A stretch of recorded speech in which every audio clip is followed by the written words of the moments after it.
بسم اللہ الرحمن الرحیم جی ناظرین السلام علیکم۔ بابر صدیق چھاپا آپ کی خدمت میں پیش ہے جناب۔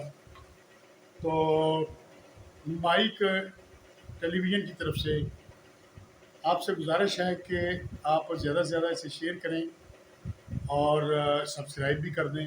اس کے بعد جو ہے وہ کمنٹس بھی کریں اور اپنا جگہ جو ہے اس کا نام جو ہے وہ لازمی لکھیں کہ آپ کہاں کہاں سے جو ہے وہ دیکھ رہے ہیں۔ کافی دنوں کے بعد جو ہے آپ کی خدمت میں حاضر ہیں کچھ نجی مصروفیات کی وجہ سے۔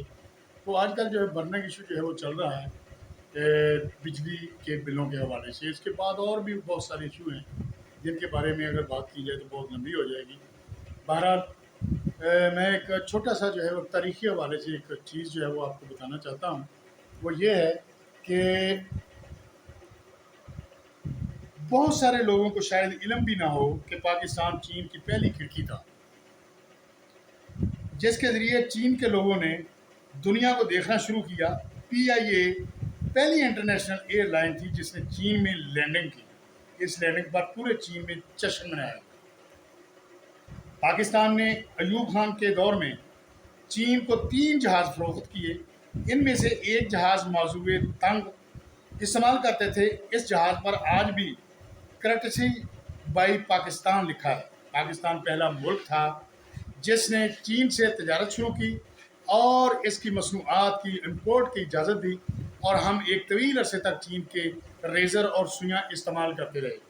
میں اپنی بات اگر کروں تو ہماری گلی میں ایک محمد صادق صاحب ہیں، اب بھی موجود ہیں لیکن وہ فیصل آباد میں ہیں۔ تو ان کو ایک چین رسالہ آیا کرتا تھا، وہ ہم پڑھا کرتے تھے۔ ایک چھوٹا سا رسالہ ہوتا تھا، کوئی 15 صفحات پر مشتمل تھا۔ تو ان کے چھوٹے بھائی محمد اسلم شاکر صاحب، وہ اس وقت ہومیوپیتھک ڈاکٹر ہیں اور پریکٹیشنر ہیں، پروفیسر ہیں الصحت کالج فیصل آباد میں۔ تو وہ ہمیں وہ رسالہ جو ہے وہ دیتے تھے چین۔ اس وقت ہمیں پتہ بھی نہیں تھا کہ پاکستان اور چین کی صرف دوستی تھی۔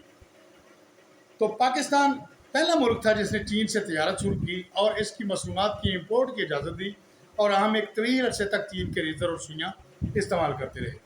پاکستان نے چین کے مسلمانوں کو حج اور عمرے کی سہولت دی۔ چین کے حاجی بسوں کے ذریعے پاکستان پہنچتے تھے اور پاکستان انہیں حجاز مقدس تک پہنچانے کا بندوبست کرتا تھا۔ پاکستان کا ویزا حاصل کرنا کبھی چین کے لوگوں کی بہت بڑی خواہش ہوتا، لیکن آج وہ چین دنیا میں ترقی کی انتہا کو چھو رہا ہے۔ یہ چین جب 46 ارب ڈالر کے منصوبے لے کر پاکستان آتا ہے تو ہم اسے اپنی تاریخ کا اہم ترین واقعہ قرار دیتے اور بغلے میں جاتے ہیں۔ چین آگے نکل گیا جبکہ ہم نے اپنے ملک کو مزار بنا دیا اور اس کے مجاور بن کر چندوں، امداد اور قرضوں پر زندہ رہنے کا ہنر سیکھ لیا۔ ہم نے کبھی چین کی ترقی اور اپنی تنزلی کا جامع تجزیہ نہیں کیا۔ ہم نے کبھی ان وجوہات کا جائزہ لینے کی کوشش ہی نہیں کی کہ کیسے چین نے نہ صرف اپنے 1.25 ارب لوگوں کو روزگار، صحت، تعلیم اور شاندار زندگی فراہم کی، بلکہ وہ دنیا بھر کے 6.5 ارب لوگوں کی ماں بھی بن گیا۔ پورے یورپ میں ایسے صرف 39 شہر ہیں جن کی آبادی 10 لاکھ سے زیادہ ہے، جبکہ چین نے پچھلے 30 برسوں میں 160 ایسے نئے شہر آباد کیے ہیں جن کی آبادی 10 لاکھ سے زیادہ ہے، اور ان میں دنیا کی تمام جدید سہولتیں موجود ہیں۔ آج مرسڈیز کاروں کا سب سے بڑا کارخانہ چین میں ہے۔ آج یورپ، امریکہ اور پاکستان میں ایسی سبزیاں اور فروٹ ملتا ہے جس پر چائنا کا سٹکر لگا ہوا ہوتا ہے، اور آج دنیا کی 36,000 ملٹی نیشنل کمپنیاں چین میں فیکٹریاں لگانے پر مجبور ہیں۔ لیکن ہم نے کبھی چین کے اس ترقی کی وجوہات تلاش کرنے کی کوشش کی اور نہ ہی اپنے زوال کے شواہد اکٹھے کیے۔ چین کی ترقی کے 4 اصول ہیں: مخلص لیڈرشپ، انتھک محنت، اپنی ذات پر انحصار اور خودداری۔ چین نے کبھی دوسری اقوام کے سامنے کشکول نہیں رکھا، اس نے ہمیشہ اپنے وسائل پر انحصار کیا۔ یہ لوگ 15 گھنٹے کام کرتے ہیں اور جب اس کام سے فارغ ہوتے ہیں تو دوسروں کے کام میں ہاتھ بٹاتے ہیں، اور ان دوسروں کے کام میں ہاتھ بٹاتے ہیں، اور ان کی لیڈرشپ نے اپنا تن، من اور دھن قوم پر وار دیا۔ ان کے لیڈر کا جنازہ 3 مرلے کے مکان سے نکلا اور اس نے پوری زندگی کسی دوسرے ملک میں قدم نہیں رکھا۔ ہم نے کبھی یہ نہیں سوچا چین کی یہ چاروں خوبیاں ہماری سب سے بڑی کمزوریاں ہیں۔ ہم نے کشکول کو اپنی معیشت بنا رکھا ہے۔ ہم دوسروں کے وسائل پر انحصار کرتے ہیں، ہم ہم دوسروں کے ہم دوسروں کے وسائل پر انحصار کرتے ہیں، ہم دنیا میں سب سے زیادہ چھٹیاں کرنے والے لوگ ہیں، اور ہماری ساری لیڈرشپ کی جڑیں ملک سے باہر ہیں، ان کی اولادیں اور گھر تک دوسرے ملکوں میں ہیں۔